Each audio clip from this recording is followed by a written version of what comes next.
Senator Leila de Lima wants to scrutinize new investments from President Duterte's China visit. De Lima will file a resolution calling for a hearing on the matter. This after some reports stated the Chinese companies that forged deals with the Philippines are dubious. Some were allegedly involved in past controversial projects. De Lima says the country should be on alert if such deals with China come in the form of tied loans, which he says is unconstitutional. Calling for an inquiry, a hearing to clarify itong mga deals na ito. Yung mga in-announce nilang deals and on the foreign policy also.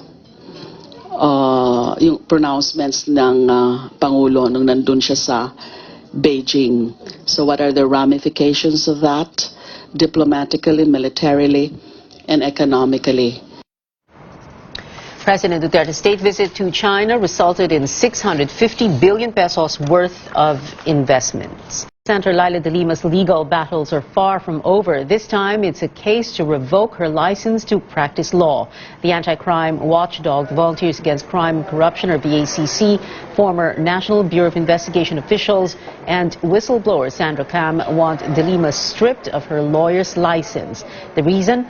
Unethical and corrupt conduct. In their disbarment complaint, they cite de Lima's alleged illicit affair with her former driver bodyguard Ronnie Dayan. Dayan was supposedly her bagman for proceeds from the Bilibid drug trade. Their evidence, a marriage certificate of Dayan and his wife, and a copy of de Lima's alleged sex video. This was attached to the complaint submitted to the Supreme Court. Let this be a lesson to all. I know this will really be hurting, but what can we do? She is in public office. Depende yan kasi paano nila nalaman yung gross immorality. Kasi dapat yun may under oath, may personal knowledge ka doon. De Lima will have to respond to her accusers. The Integrated Bar of the Philippines will look into the complaint and recommend appropriate actions to the Supreme Court.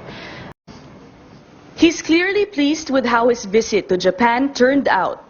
By all accounts, and by any measure, Philippines-Japan ties today are excellent. Japan and the Philippines commit to comply with international laws as they ensure freedom of navigation and overflight over the South China Sea. Even without a claim in the disputed waters, Japan depends on open sea lanes across the Asia-Pacific region for its energy needs. Together with the Philippines, it vows to be a partner in fighting threats like piracy, criminality at sea, and terrorism. Enhancing capabilities in maritime security and maritime domain awareness is a key priority. Japan will play a vital role in modernizing the Philippines' capacities as a nation with maritime interests to protect. Both countries signed business deals in areas like manufacturing and agriculture. Japanese car manufacturers agreed to build some of their compact units in the Philippines. This means jobs for Filipinos. President Duterte also says he was able to get Japan's backing for his development plan in Mindanao. His trip came amid his foreign policy shift, moving closer to China and farther from the United States.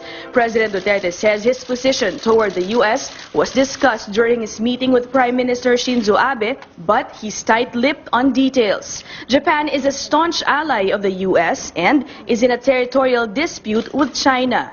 We have agreed that these things should remain confidential as of this time. No specific or affirmative discussions taken. Mr. Duterte says Japan-U.S. relations are none of his business. He's bent on building stronger relations with other nations. To those who doubt his decision to get closer to China and Russia, he only has one thing to say. Hoy, wala ng komunista. That's an ideology that is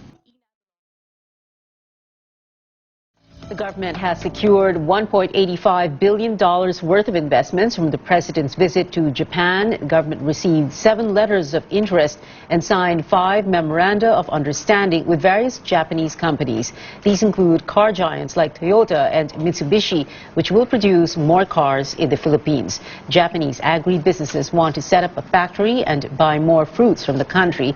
Conglomerate Marubeni also plans to build transport, roads, water and power projects here. The deals are expected to create 250,000 new jobs in the Philippines.